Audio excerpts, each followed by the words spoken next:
ചിന്നു ചിന്ന ചിന്നു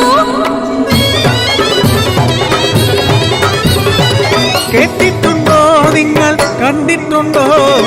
കല്ലൂർ പടിപ്പുര ചെന്നിട്ടുണ്ടോ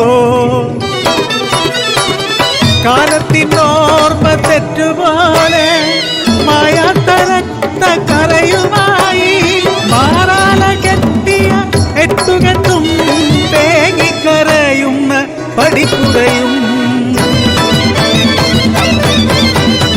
കല്ലൂർ തമ്പാന്റെ എട്ടുകെട്ട് നാടെങ്ങും കേളി കേട്ട എട്ടുകെട്ട് കെട്ടിനൊത്തൊരു പടിപ്പുര കെട്ടുവാൻ കേമലാത്തച്ഛന്മാരെത്തി അങ്ങ് പണിതിട്ടും ഉറച്ചില്ല പടിപ്പുര പരിഭ്രാന്തരായി അച്ഛന്മാരും പലരും പണിതിട്ടും ഉറയ്ക്കാത്ത പടിപ്പുര ഉറയ്ക്കുവാൻ പ്രതിവിധി തേടി തമ്പ്രാൻ പടിപ്പുര ഉറയ്ക്കുവാൻ മനുഷ്യക്കരുവേണം പൈതൽ കരുവാണേ ഉത്തമവും കരുവായി നിർത്താൻ ആരുടെ നാട്ടിൽ രഹസ്യമായെല്ലാം ചെയ്തിടേണം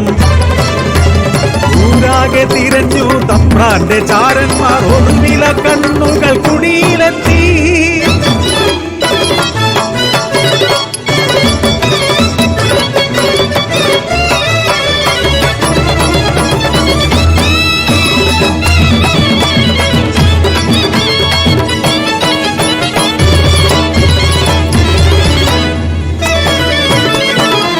കല്ലൂർ ദേശത്തെ അനാഥമാം ജന്മങ്ങൾ ബാല്യത്തിൽ തന്നെ തുണയില്ലാത്തോ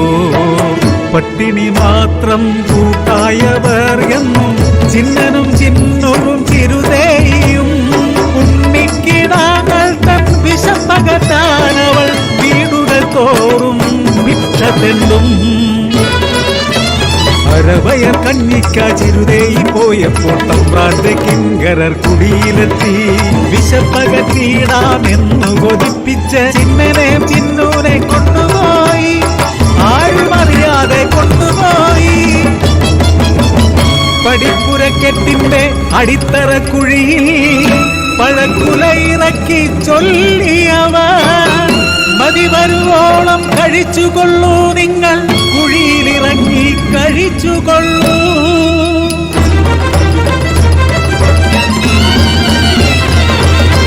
വിശപ്പിന്റെ വിളിയിൽ കപടതയറിയാതെ ചതിക്കുഴിക്കുള്ളിൽ ചാടിയവർ കൊതിയോടെ പഴങ്ങൾ കഴിച്ചിടുമ്പോൾ മേൽമണ്ണ് വീണപ്പോൾ പരിഭ്രാന്തരാ കുഞ്ഞുങ്ങൾ കുഴിമേലേറിടും വാരിക്കുണ്ടത്താൽ കുത്തി വീഴ്ത്തി പുഴുക്കളെ പോലെ അവർ എരിച്ചമർത്തി ചേച്ചി എന്ന നിലവിളി അവരുടെ തൊണ്ടയിൽ പാതി മുറിഞ്ഞു പോയി പുറത്തിറങ്ങാൻ കഴിയാത്ത വണ്ണം ഉയിരോടെ മണ്ണിനടിയിലായി ആ കാഴ്ച കണ്ടെത്തി ചിരുതേഹി പെണ്ണ് ആർത്തല ചാമണ്ണിൽ വീണ നേരം അവളെയും ചവിട്ടി താഴ്ത്തിയവൻ മണ്ണ് ഉറയ്ക്കാനായെന്ന പോലെ